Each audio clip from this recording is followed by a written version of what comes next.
Iran ने कथित तौर पर अमेरिका के राष्ट्रपति डोनाल्ड ट्रंप के और मेलानिया के बेटे बैरन को मारने का ऐलान किया और इनाम का ऐलान कर दिया है। ट्रंप परिवार के लिए खतरे के तौर पर ईरान के सरकारी टीवी ने प्रोग्राम दिखाया जिसमें बैरन ट्रंप तक पहुंचने के तरीकों के बारे में बताया गया।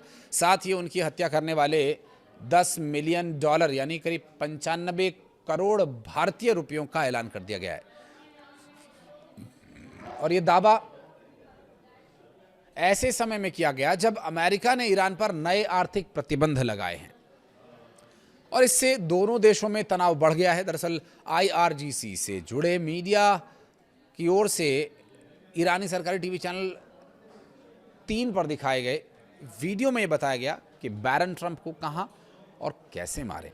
इसमें 20 साल के बैरन की गतिविधियों के बारे में जानकारी दी गई। क्लिप में दावा किया गया कि बैरन पर नजर रखी जा रही है। इसमें दावा किया जा रहा है कि एक लड़की सीक्रेट सर्विस की सुरक्षा को चकमा देकर बैरन के बगल में बैठ गई थी। ऐसे में उस तक पहुंचा जा सकता है। डोनाल्ड ट्रंप की पत्नी मेलानिया और बेटे बैरन को US सीक्रेट सर्विस से 24 घंटे सुरक्षा मिलती है और इस वीडियो में सुरक्षा से पार पाने का तरीका भी बता दिया गया है। वीडियो में दावा किया गया कि बैरन अपनी सुरक्षा से दूर Xbox पर वॉइस मैसेज और टेक्स्ट के जरिए बातचीत करते हैं। साथ ही वीडियो गेम और उनके दूसरे अकाउंट का पता लगाए जाने की भी बात कही जा रही है।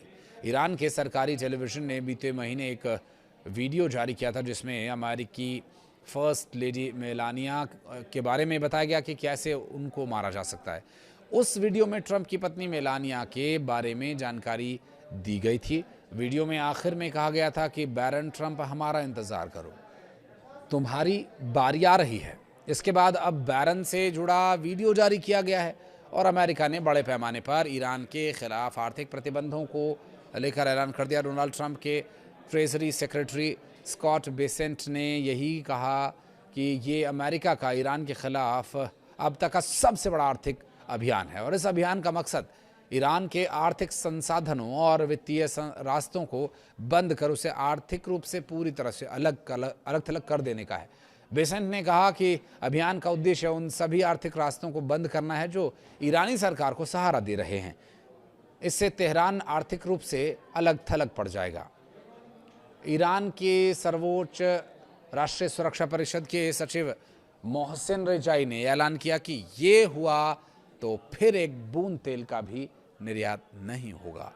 स्ट्रेट ऑफ हॉर्मुज से पर्शियन गल्फ तक सब कुछ बंद कर दिया जाएगा।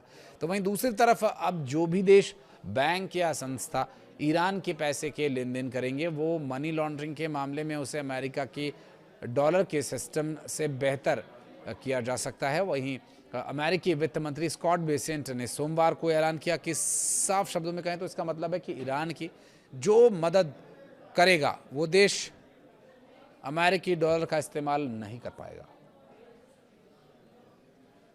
बेसेंट ने साफ शब्दों में कहा कि ईरान के लिए मनी लॉन्ड्रिंग करने वाले किसी भी संस्था को अमेरिकी डॉलर सिस्टम से बाहर कर दिया जाएगा। उन्होंने ये भी चेतावनी दी है कि कार्रवाई का समय शुरू हो चुका है। अमेरिकी वित्त विभाग ने ईरान की अर्थव्यवस्था से जुड़े 5 अहम क्षेत्रों के कई कार्रवाई इन पर की है और इनमें डिजिटल संपत्ति, तकनीकी और सोना, विमानन और समुद्री परिवहन शामिल है। अगर कोई देश या संस्था इस क्षेत्र में ईरान से लेन देन रखेगी तो उसे अमेरिकी प्रतिबंधों का सामना करना पड़ेगा। ईरान इन क्षेत्रों का इस्तेमाल अपनी कमजोर होती अर्थव्यवस्था को और मजबूत करने के लिए कर रहा है। अमेरिका और ईरान के बीच तनाव के चलते स्ट्रेट ऑफ हॉर्मुज एक अहम मुद्दा बना हुआ है। दुनिया के तेल कारोबार का ये एक बड़ा हिस्सा है और इसी से समुद्री रास्ते से यहाँ से तेल होकर गुजरता है। ईरान के साथ युद्ध को 6 महीने हो चुके हैं। इस समुद्री रास्ते को फिर से खोलने को लेकर बातचीत अटकी हुई है। यही वजह है कि अमेरिका की आर्थिक रणनीति में तेल, जहाजरानी और वित्तीय लेन देन को निशाना बनाना बेहद बड़ा कदम माना जा रहा है। दिलचस्प बात यह है कि अमेरिका ने चीन के बैंक को भी चेतावनी दी है। हालांकि चीन से अमेरिका कैसे निपटेगा इसके बारे में कोई जानकारी तो सामने नहीं आई है, लेकिन चीन ईरान का सबसे बड़ा व्यापारिक पार्टनर है। बेसेंट ने कहा कि ईरान के साथ कारोबार करने वाले किसी भी संस्थान को अमेरिकी प्रतिबंधों का सामना करना होगा। कोई भी जो भी साथ देगा ईरान का।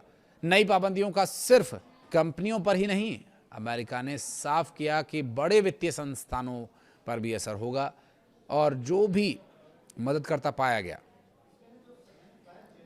उस पर कार्रवाई होगी। बेसेंट ने कहा कि इसी सप्ताह के अंत तक एक बड़े वित्तीय संस्थान पर प्रतिबंध लगाए जाने की उम्मीद है। हालांकि ये नहीं बताया कि वो संस्था कौन सी है। आप गेस कीजिए कि वो संस्था कौन सी हो सकती है और क्या चल रही है इस वक्त रणनीति। इस बारे में कुछ और डिटेल्स के साथ फौरन होंगे हाजिर। फिलहाल इस वीडियो को यहाँ तक देखने के लिए आपका बहुत बहुत धन्यवाद। कुछ कहना चाहें तो कमेंट सेक्शन में ज़रूर बताइएगा।